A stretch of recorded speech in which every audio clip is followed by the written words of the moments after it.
No matter where on Earth you go, living things are connected to each other.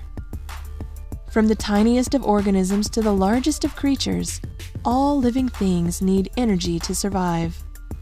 So where does that energy come from?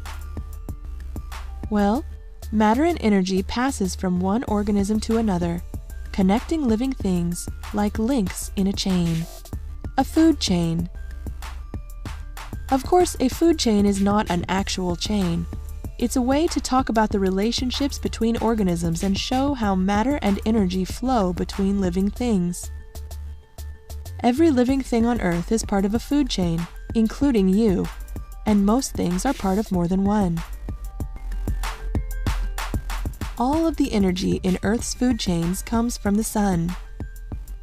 The sun's energy reaches the Earth as light and heat, and plants capture some of it and convert it into food through photosynthesis. Because plants make or produce their own food from the sun's energy, they are called producers.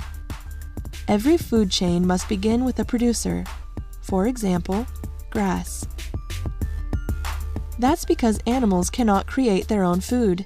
They must eat or consume energy from other sources. That's why animals are called consumers. The second link in a food chain is a consumer that eats plants, an herbivore. When an animal eats plants, some of the energy the plant captured from the sun is transferred into the animal's body, where it is used for things like moving, breathing, and growing. An herbivore is called a primary consumer. Primary means first.